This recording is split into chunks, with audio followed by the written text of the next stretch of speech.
नमस्कार, मैं हूं चंद्रभान सिंह भदौरिया और आप देख रहे हैं सीबी लाइव यानी झाबुआ अलीराजपुर लाइव। मध्य प्रदेश विधानसभा चुनाव की उल्टी गिनती अगले कुछ महीनों के बाद शुरू हो जाएगी। करीब 1 साल का वक्त है, लेकिन अंतिम साल सियासी माना जाता है, यानी हर दिन कोई न कोई गतिविधि चुनाव से संबंधित होती है। हमने झाबुआ अलीराजपुर जिले की 4 विधानसभाओं के कांग्रेस और बीजेपी के संभावित दावेदारों के बारे में आपको रूबरू करा दिया। उनके कमजोर और मजबूत पक्ष क्या हैं वो भी आपको बता दिए। आगे कुछ और नाम आएंगे तो वो भी हम आपको वीडियो में बताएंगे। आज बारी है पेटलाद विधानसभा की, और पेटलाद विधानसभा में हम शुरुआत कर रहे हैं रूलिंग पार्टी बीजेपी से। तो बीजेपी में हमारी नज़र में 4 ऐसे दावेदार हैं, ऐसे नेता हैं जो प्रमुख दावेदार हैं। सीरियल वाइज हम आपको यहाँ पे बताएंगे कि ये नेता कौन है, इनके मजबूत पक्ष क्या हैं, इनके कमज़ोर पक्ष क्या हैं। तो शुरुआत करते हैं। उसके पहले अगर आप चैनल पर नए हैं या अक्सर चैनल को देखते हैं लेकिन सब्सक्राइब नहीं करते, तो चैनल को सब्सक्राइब कर लीजिए। आपको लाल रंग का बटन नीचे दिखाई दे रहा होगा, सब्सक्राइब, या हिंदी में अगर आपका है तो सदस्यता लें, उसको आप पुश कर दीजिए, टिक ऐसा करके पुश कर दीजिए, और एक बेल आएगी उसको दबा दीजिए ताकि आप सीधा जुड़ जाएंगे। फिर आपको व्हाट्सएप फेसबुक पे देखने की ज़रूरत नहीं पड़ेगी। तो शुरुआत करते हैं हमारी लिस्ट में दावेदारों की। पहला नाम है निर्मला भूरिया का। जी हाँ, स्वर्गीय दिलीप सिंह भूरिया की बेटी हैं, 5 बार विधायक रही हैं, कांग्रेस से भी रही हैं, बीजेपी से भी रही हैं, एक बार चिकित्सा शिक्षा राज्य मंत्री भी रही हैं शिवराज सिंह कैबिनेट की। तो पहला नाम उनका है, वो प्रमुख दावेदार हैं। और उनके अब हम मजबूत पक्ष की बात कर लेते हैं। मजबूत पक्ष में पहला पक्ष यही है कि वो 5 बार एमएलए रही हैं, जिसमें से एक बार वो चिकित्सा शिक्षा राज्य मंत्री भी रही हैं, यानी कैबिनेट, शिवराज कैबिनेट में मेंबर रही हैं। ये उनका मजबूत पक्ष है। दूसरा है कि वो स्वर्गीय दिलीप सिंह भूरिया की बेटी हैं। स्वर्गीय दिलीप सिंह भूरिया बीजेपी में बड़ा नाम थे, राष्ट्रीय नेता थे। पैसा एक्ट का ड्राफ्ट उन्होंने बनाया था, अटल बिहारी वाजपेयी के बेहद करीबी थे, और उनकी एंट्री के बाद से ही बीजेपी ने यहाँ पर पैर जमाना शुरू किए थे। तो उनकी बेटी होने का सीधा फायदा उनको मिलेगा, ऐसा अनुमान है।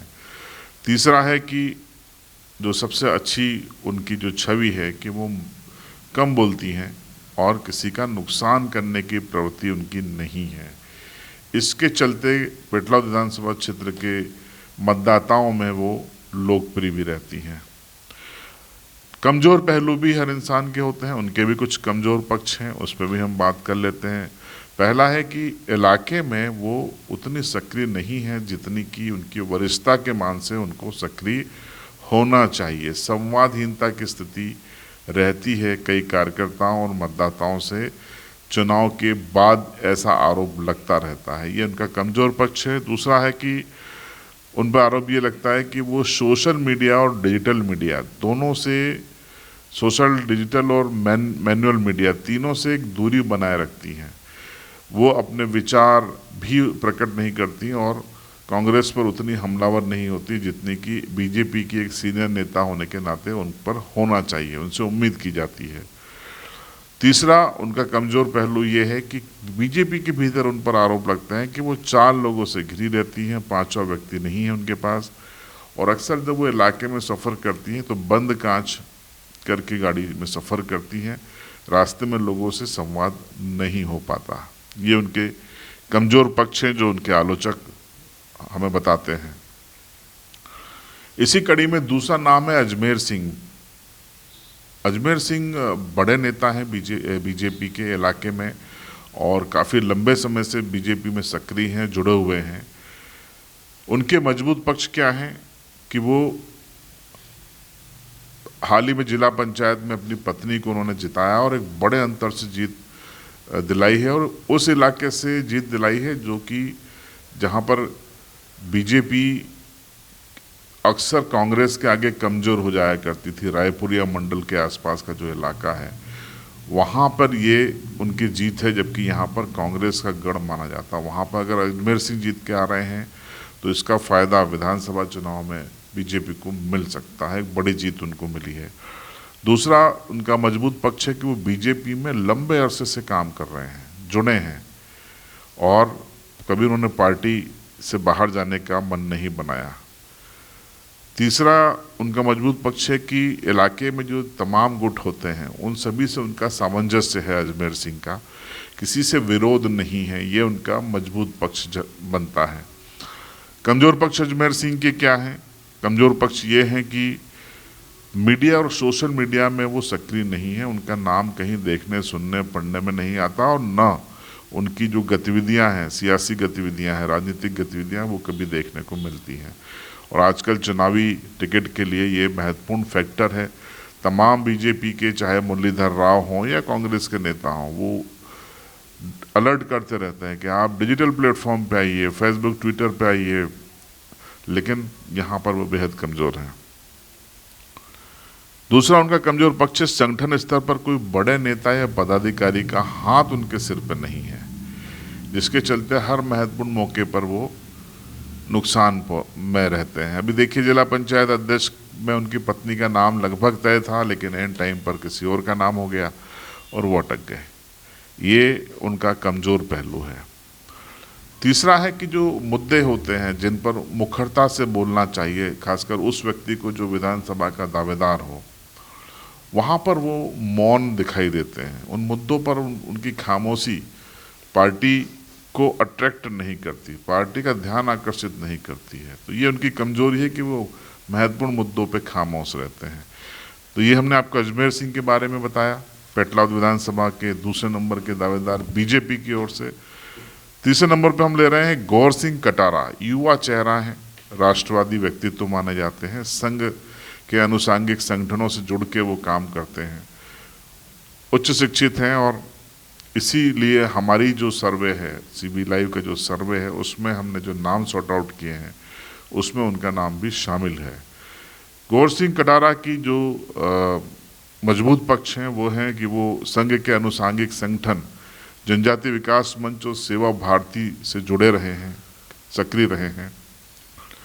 दूसरा है कि वो राष्ट्रवादी विचारधारा के युवा हैं और युवाओं में बेहद लोकप्रिय हैं। तो ये एक दूसरी उनकी विशेषता बनती है।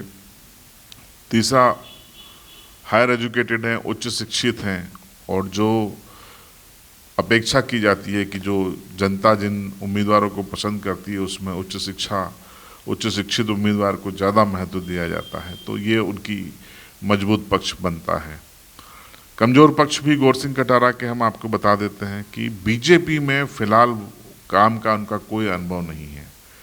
यानी बीजेपी के मात्र संगठन आरएसएस और उससे जुड़े अनुसांगिक संगठनों में वो सक्रिय रहे हैं, लेकिन बीजेपी में सीधे तौर पर उनके काम का अनुभव नहीं है। दूसरा है कि बीजेपी के जो बड़े नेता हैं या जो पदाधिकारी हैं, चूंकि वो बीजेपी में सक्रिय नहीं है, तो उनका समर्थन हासिल करना गौर सिंह कटारा के लिए एक बड़ी चुनौती होगी टिकट हासिल करने के लिए। तो इसे हम उनका कमज़ोर पहलू देखते हैं। तीसरा है कि जो अगर गौर सिंह कटारा को टिकट मिलता है, युवा है, नए चेहरे हैं, तो जो स्थापित नेता हैं वो उनके नाम का कड़ा विरोध दर्ज कराएंगे। ये उनका कमज़ोर पहलू बनता है। चौथा नाम इसमें हमारी ओर से है अजय डामोर का। ये सांसद गुमान सिंह डामोर के भाई हैं और क्यों ये दावेदार हैं वो भी हम आपको बताते हैं कि कोशिश रहेगी कि डामोर परिवार की कि इनको पेटलाद से टिकट मिल जाए। मजबूत पक्ष में यही है कि सांसद गुमान सिंह डामोर के वो छोटे भाई हैं, ये सबसे मजबूत पक्ष हैं और सांसद गुमान सिंह डामोर संघ में और बीजेपी में फिलहाल काफ़ी मजबूत स्थिति में माने जाते हैं। नंबर 2 है कि वो भील सेवा संघ के अध्यक्ष हैं, जो कि इंदौर संभाग में वेलफेयर की एक बड़ी संस्था है, उसके वो अध्यक्ष हैं और उसकी गतिविधियों से जुड़े हुए हैं। एक प्रोफाइल बनती है, उसमें ये प्रोफाइल उनके लिए एक मजबूत पक्ष बन सकती है। तीसरा है कि वो पेटलाद के उमरकोट जखनौदा या कहें रायपुरिया जो मंडल है, रायपुरिया जखनौदा इलाका है, इसमें उनकी अच्छी पकड़ है, जनाधार उनके परिवार और उनका माना जाता है। ये उनका मजबूत पक्ष है। कमज़ोर पक्ष की भी लगे हाथों हम बात कर लेते हैं तो सबसे बड़ा कमज़ोर पक्ष भी उनका यही है कि वो सांसद गुमान सिंह डामोर के भाई हैं, परिवारवाद का आरोप लग सकता है, ये उन पर कमज़ोर पक्ष है। दूसरा कमज़ोर पक्ष है कि वो पेटलावद विधानसभा के अन्य इलाकों में उतना सक्रिय नहीं है जितना रायपुरिया, जखनाउदा, उमरकोट क्षेत्र में है। उन इलाकों में उनकी सक्रियता लगभग नगण्य है, ये उनका कमज़ोर पक्ष है। तीसरा कमज़ोर पक्ष है कि सोशल मीडिया के जो प्लेटफॉर्म होते हैं, फेसबुक है, व्हाट्सएप है, इंस्टाग्राम है, ट्विटर है, उस पर वो उतने सक्रिय नहीं हैं जितनी सक्रियता आजकल अपेक्षित की जाती है राजनीतिक दलों के द्वारा और जनमानस के द्वारा। तो ये 4 उम्मीदवार हमने आपके सामने, उम्मीदवार माफ़ कीजिएगा, दावेदार, जो दावेदार हो सकते हैं पेटलावद से टिकट के, मिलेगा किसी एक को, वो आपके सामने रखने की कोशिश की। अगर कुछ नए दावेदार भी अगर अगले कुछ महीनों में, हफ्तों में उभर कर सामने आते हैं तो अगले वीडियो में हम उनका भी वीडियो, हम उनके नाम, उनके मजबूत पक्ष और कमज़ोर पक्ष के साथ जारी करेंगे। फिलहाल 1 साल पहले का जो स्टेटस है वो हमने आपको यहाँ बताने की कोशिश की। आपकी राय, अगर आपको लगता है कि कोई अन्य दावेदार भी है तो कमेंट बॉक्स आपके लिए, आप बताइए और हमारे अगले सर्वे का इंतज़ार कीजिए। अगर उसमें कोई नए नाम सामने आते हैं तो आपको ज़रूर बताएंगे। बने रहिएगा आप CB लाइव के साथ।